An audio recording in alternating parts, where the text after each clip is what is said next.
Every 40 seconds, a person who need not die, dies of their own hand. Peace is not a flower that blossoms within you. You have to enforce it. So, did this young man die only because of nepotism?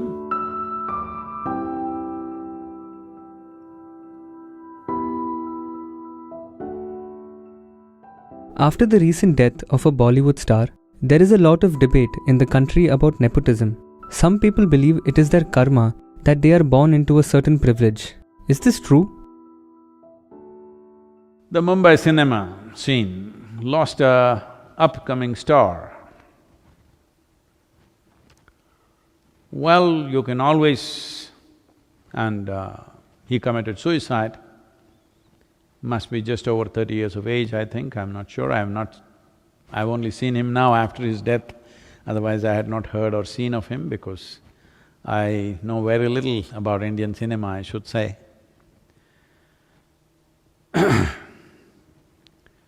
So this young man who had a one, I think, very successful movie, who is an upcoming star, people were looking at him as a promising talent. Suddenly, one morning he commits suicide, hangs himself. So kind of people are shocked. While you're particularly aiming at nepotism, well, that could also have added to things. But you must understand, every year, 800,000 people take their own life. Between 15 to 29 years of age, suicide is one of the biggest causes of death in the world. 800,000 people per year means every 40 seconds somebody is taking their own life.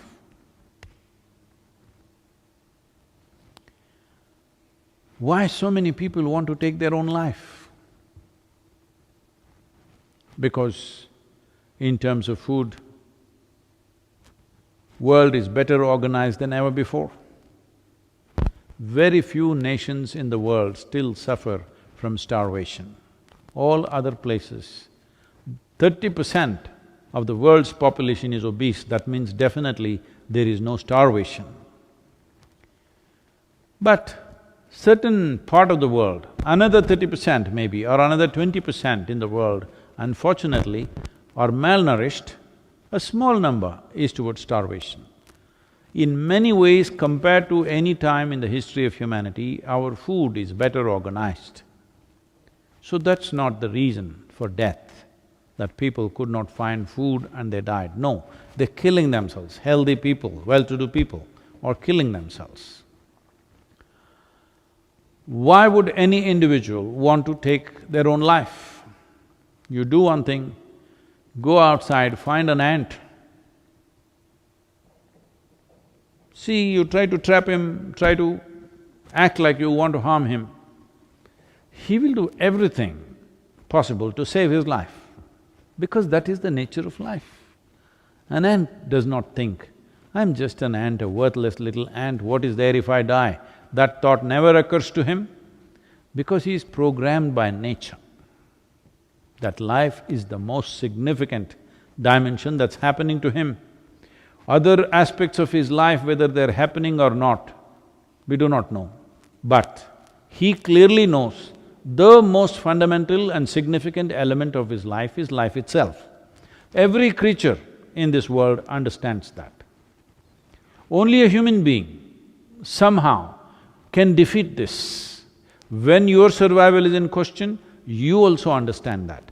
But when survival is not in question, then your psychological realities become bigger than your existential reality. Because of this, if it's wrong kind of thought process and emotions start happening, you will start moving in this direction.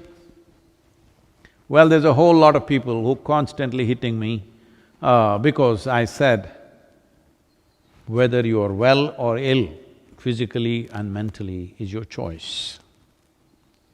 Well, Sometimes you may get infected with something. Infections and things that come from outside are different. But things that you generate from within is entirely your choice.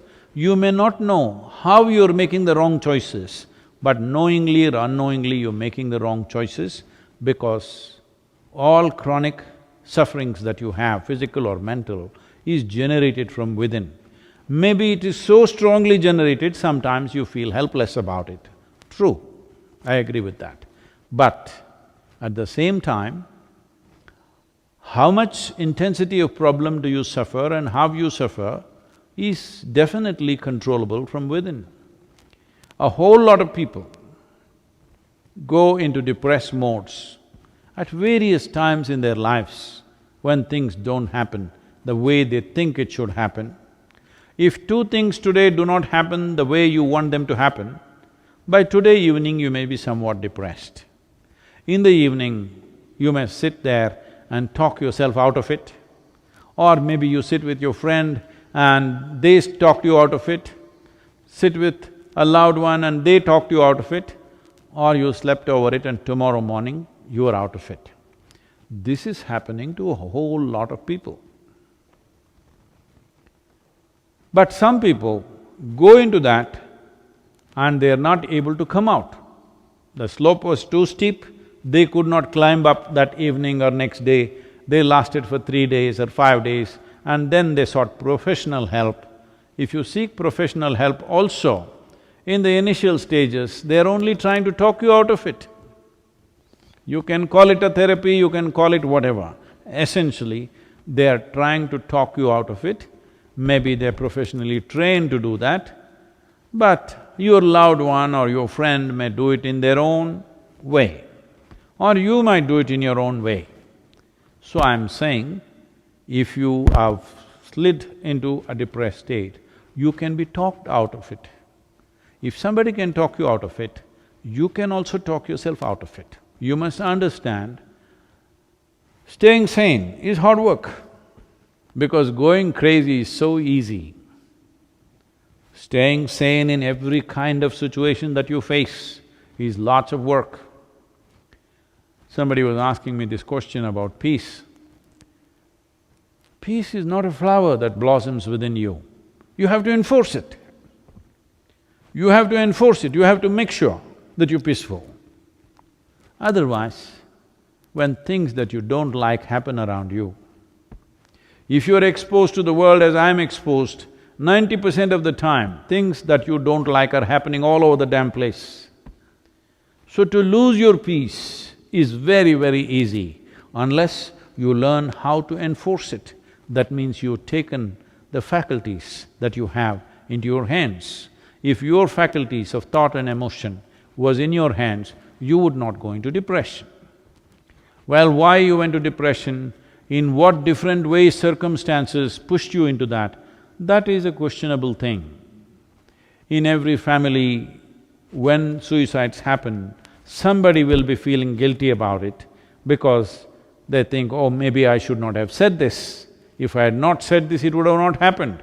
We don't know, maybe somebody else would have said it. Many parents have come to me like this, not one or two, many, where their teenage children have committed suicide just because they said something, you know. They said something little strongly at a certain moment because they're not studying properly or they're not behaving properly or one little push and they just went and took their life. Parents are living with that suffering for the rest of their lives because they keep on thinking it's because of me, I shouldn't have said it. But there is no such thing that you can say all kinds of things and nothing will happen. At one moment you say something and somebody could do this because all they needed was that little trigger. So, did this young man die only because of nepotism? I don't know. I don't know the man, but I don't think so. But did that also play a role? Possibly in his mind, because he felt he was put into an unfair level of competition. You cannot compete with somebody who are privileged, who are entitled in some way. Anyway, they will get what they have to get irrespective of their talent or their capabilities, and you have to strive maybe doubly hard. Well, that's how it is for all of us who are not born with a crown on our heads, that we always have to strive doubly hard or 10 times harder than other people. It could be because of your, because you don't have your uncle in a godfather's place, or your skin color is not right, or you don't belong to the right caste or religion. Everywhere we are facing this all the time, and every human being faces this at various levels, in different ways. Some will overcome it, some will strive and fly beyond that, some will suffer that, some unfortunately take their life, which should not happen. I would say this taking of the life is mainly because our education systems have nothing. Nothing means absolutely nothing at all in the whole process of growing up as to how a human being should handle his or her faculties, how they should address themselves. It's all about fixing the world, it's all about knowing about the galaxies out there, about every atom in the universe, all kinds of stuff, not a thing about this one. For that we are paying a price as a generation. 800,000 people, every 40 seconds, a person who need not die, dies of their own hand. This is the worst tragedy that's happening in the world, and people are expecting these numbers will rise in the next 10 years in a big way. Whatever that big way is, if 800,000 is not big enough, what is big, I don't know. This is mainly because there is no system teaching how to manage your chemistry. This is why yoga, this is why inner engineering is so significant. If you just learn to think and feel the way you want, this will not happen in your life. This should not happen in anybody's life, because as it is, it's a brief life. It's not for you to end it. Time will come for that. For all this, the fundamental thing is, you must become a blissful chemistry. If this one thing, if you work for, if you provide tools for every human being on this planet to make this happen, now we're starting a movement in Tamil Nadu. Once this pandemic threat goes away reasonably, we will start this in village to village, town to town. The simple practice of Surya Shakti, how to manage your energies the way you want. If your energies are exuberant, you will not take your life. They've become feeble. They might not have become feeble because of physiological conditions. They've become feeble, suppressed by the weight of your psychological stuff. Because of that, energies have become feeble. If you had just learnt how to think and feel the way you want, this would never occur to you in your life. This must happen, that whether everybody will attain to their ultimate or not, we do not know. We will strive, but everybody, this much must happen, that their experience of life in whatever little things that they're doing in their life must be pleasant. This we can definitely achieve. If every one of you stand up and strive, this is very much possible that we can create a generation where their experience of life is pleasant.